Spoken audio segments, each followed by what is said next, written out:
अमेरिकी राष्ट्रपति Donald Trump ने यूएनजीए के असेंबली को आज एड्रेस किया है और इन तमाम मुद्दों को लेकर भारत और अमेरिका के रिश्तों को लेकर हमारे साथ बात करने के लिए सीधे न्यूयॉर्क से जुड़ रही हैं अमेरिकी विदेश विभाग की हिंदी और उर्दू प्रवक्ता मार्गरेट मैकलाउड। आपका बहुत बहुत स्वागत है मार्गरेट। आपका धन्यवाद। सबसे पहले अगर हम बात करें उन मुद्दों की जिसका जिक्र राष्ट्रपति ट्रंप ने अपनी स्पीच में किया, उन्होंने एक बार फिर यह बात कही है कि उन्होंने पिछले 7 महीनों में 7 वॉर्स को रुकवाया है जिसमें भारत और पाकिस्तान का युद्ध भी शामिल है। लेकिन हम ये जानते हैं कि भारत लगातार ये बात कहता रहा है कि जो भी द्विपक्षीय मुद्दे हैं भारत और पाकिस्तान के उसमें किसी तीसरे पक्ष की कोई गुंजाइश नहीं। और रिसेंटली पाकिस्तान के विदेश मंत्री इशक डार ने भी ये बात को दोहराया था कि भारत सिर्फ बायलैटरल तरीके से ही मुद्दों को हल करेगा। तो क्या कोई कम्युनिकेशन गैप है भारत और अमेरिका के बीच में कि एक बार फिर डोनाल्ड ट्रंप ने इस बात का जिक्र किया कि उन्होंने भारत और पाकिस्तान का वार रुकवाया? फिर मैं ये कहना चाहती हूँ कि अमेरिकी प्रतिनिधिमंडल एक स्पष्ट दृष्टि से इस साल के संयुक्त राष्ट्र जनरल असेंबली में शिरकत कर रहे हैं। हम 3 प्राथमिकताओं पर हमारे ध्यान रख रहे हैं, जिनमें से शांति, संप्रभुता और स्वतंत्रता है।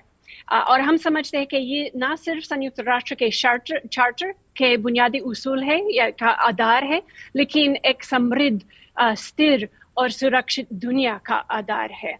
जैसे आपने कहा, राष्ट्रपति ट्रंप ने अपनी शांति के लिए मुख्तलिफ विवाद कोशिशों के बारे में बात करते थे। अमेरिकी सरकार फिक्र महसूस करते हैं कि हम कौन सी भूमिका अदा किया, लेकिन अमेरिकी नीति सालों से एक जैसे है कि इंडिया और पाकिस्तान के बीच का संघर्ष जो है उनका हल का बेहतरीन तरीका ये है कि बराह रास्त बातचीत हो जाए, जिसका पैमाना, जिसका रफ्तार, जिसका एजेंडा एक द्विपक्षीय मुद्दा है।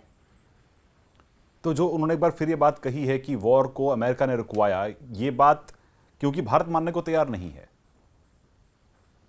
मैं अमेरिकी सरकार की प्रवक्ता हूँ और अमेरिकी सरकार काफी गौरव महसूस करते हैं कि हम एक भूमिका अदा किया कि भारत और पाकिस्तान के बीच जो संघर्ष हो रहा था वो रुकाया।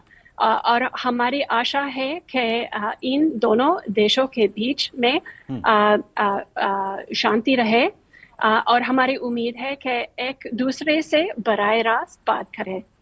मेरा दूसरा सवाल यह है कि राष्ट्रपति ट्रंप ने एक बार फिर यह बात कही है कि रूस से जो ऑयल इंपोर्ट किया है भारत और चीन ने, तो ऐसे में ये यूक्रेन वॉर को एक तरह से फंडिंग हो रही है। उन्होंने इस बात का जिक्र किया।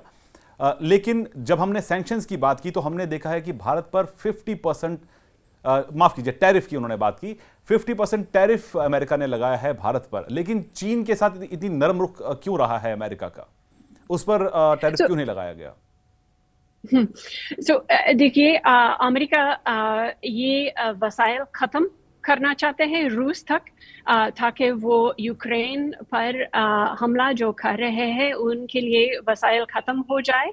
आपने राष्ट्रपति ट्रंप की अभिव्यक्ति सुनी होगी कि वो यूरोपीय देशों के साथ भी इस मामले के बारे में बात करेंगे, क्योंकि जब तक हर एक देश रूस की आमदनी खत्म ना करे तब तक रूस वही आर्थिक वसाइल इस युद्ध में इस्तेमाल करेंगे।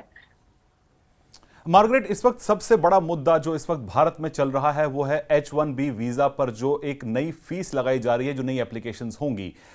लेकिन जो ये मूव है अमेरिका का, माना जा रहा है कि ये भारत के खिलाफ है, भारत विरोधी है, क्योंकि इसमें 70% से भी अधिक जो एप्लीकेशंस हैं वो इंडियंस होते हैं। तो क्या इसको एंटी इंडिया मूव कहना सही होगा? बिल्कुल नहीं है। ये नया पॉलिसी जिसके बारे में आपके समय हमारे वेबसाइट पर मिल सकते हैं, H1B FAQ frequently asked questions पढ़ सकते हैं।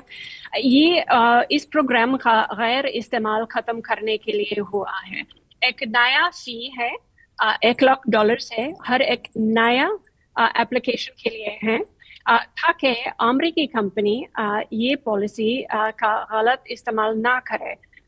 हम चाहते हैं कि वो अमेरिकी नागरिक है जो ऐसी स्टेम फील्ड्स, आईटी में, वही शोबे में, वही सेक्टर्स में, क्षेत्र में काम करते हैं, वो बाहर से सस्ते आमदनी से काम करने वाले लोगों से मुकाबला का सामना नहीं कर सकते।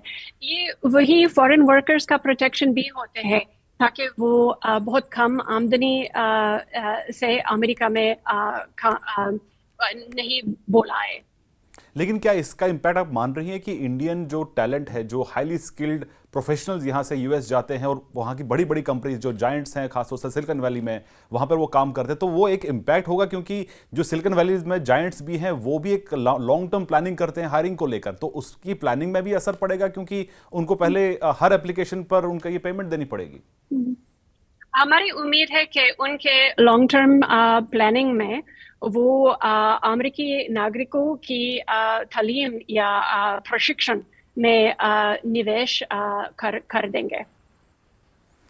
वही अगर हम बात करें, रिसेंटली एक और हमने देखा है कि एक कदम उठाया है अमेरिकी सरकार ने, जहां पर जो एक पोर्ट है ईरान में, चाबार पोर्ट है, उसको लेकर जो वेवर था उसको रिवोक कर दिया गया है, क्योंकि इंडियन बहुत सी कंपनीज हैं जिन्होंने बहुत सारा इन्वेस्टमेंट उस चाबार पोर्ट में किया है। तो आपको लगता है कि इस मुद्दे को लेकर कल जो अमेरिकी विदेश मंत्री और विदेश मंत्री एस जयशंकर के बीच में बातचीत हुई थी, तो क्या ये मुद्दे पर चर्चा हुई थी? वही बैठक की रीडआउट में चाबहार बंदरगाह का अभिव्यक्ति नहीं था। चाबहार पोर्ट पर पाबंदियां जो है वो अमेरिकी ईरान के खिलाफ मैक्सिमम प्रेशर मुहिम का एक हिस्सा है। जैसे राष्ट्रपति ट्रंप ने अपनी तकरीर में अभिव्यक्त किया, हम ईरान जो अपने क्षेत्र के सबसे बड़ा आतंकवादी का सहायता करने वाले देश है, वो कभी नहीं एक परमाणु हथियार नहीं हासिल होना चाहिए, और वो रोकने के लिए हम ईरान के वसाइल भी खत्म करना चाहते हैं। लेकिन उसका सीधा इम्पैक्ट तो भारत की कंपनीज पर भी हो रहा है। क्या इसको लेकर सभी स्टेक होल्डर से बात की गई, सभी से इसमें कोई राय मशवरा भी हुआ? क्या इंडिया की तरफ से इस पे कंसर्न्स रेज हुए हैं आपकी सरकार? जैसे मैंने कहा, हम ईरान को कोई आमदनी नहीं देना चाहते हैं जो वो आतंकवादी का एक्सपोर्ट करने के लिए इस्तेमाल कर सके।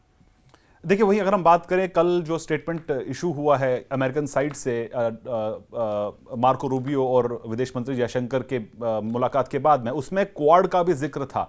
तो क्या हम ये उम्मीद करें क्वाड अभी जिंदा है और राष्ट्रपति ट्रंप भारत आएंगे क्वाड में शामिल होने के लिए? क्वाड तो एब्सोल्युटली जिंदा है। हम समझते हैं कि क्वाड का लक्ष्य जो एक खुला और स्वतंत्रता इंडो पैसिफिक है, वो एक बहुत महत्वपूर्ण लक्ष्य है। और हमने देखा कि क्वाड पार्टनर्स एक साथ सहयोग करके हमारे क्षेत्र के लिए, हमारे पड़ोसियों के लिए कितना अच्छा काम कर सकते हैं। हम जानते हैं कि आने वाले क्वाड समिट का मेजबान भारत होंगे। इसके एग्जैक्ट टाइमिंग और पार्टिसिपेशन का ऐलान नहीं हुआ, लेकिन अमेरिकी सरकार समझते हैं कि क्वाड एक बहुत महत्वपूर्ण पार्टनरशिप है। वही रिसेंटली आपने देखा होगा कि भारत पर जो है 50% टैरिफ लगाया गया है, और इसी बीच हमने देखा है commerce minister Piyush Goyal America में थे, कल उनकी मुलाकात अपने काउंटर पार्ट से भी हुई थी। तो हम क्या उम्मीद करें कि जो एक फाइनल ट्रेड डील होगा वो कब तक साइन होगा? भारत कोई टाइमलाइन है इसको लेकर कि कोई ट्रेड डील जल्द साइन होगा भारत और अमेरिका के बीच में? तो हमारी आशा है कि एक मुनसिफाना, एक न्यायिक और एक शफाफ, संतुलित व्यापारिक समझौता मिल पाएंगे। हमारे हालिया दिनों के प्रतिनिधिमंडल काफ़ी मुसीबत से काफ़ी पॉजिटिवली देख रहे थे हम आज के कल के वार्ता जो है, लेकिन जब तक ये वार्ता चलता है वो उसके बारे में मैं उसके बारे में तफसील में बात नहीं करूंगी।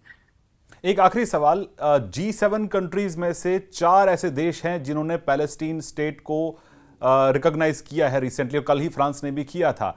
तो ऐसे में हम ये भी जानते हैं कि भारत की इसको लेके क्या पॉलिसी रही है। तो इस पूरे सिनेरियो को, क्योंकि आज हमने देखा कि राष्ट्रपति ट्रंप ने भी इसका जिक्र अपनी स्पीच में किया कि ये हमास के लिए एक अवार्ड की तरह से इसको देखा जा रहा है, तो ऐसे में क्या ये वॉर रुक पाएगी जब यूरोपियन कंट्रीज ही समर्थन दे रही हैं पैलेस्टीन को? देखिए, कल का कॉन्फ्रेंस जो था वो बस दिखावा था, एक पब्लिसिटी स्टंट था, और वो जो शिरकत करते थे वो एक फ़लस्तीनी कौम नहीं बना सकते हैं। इसराइल के बगैर ऐसा कोई वार्ता नहीं हो सकता है।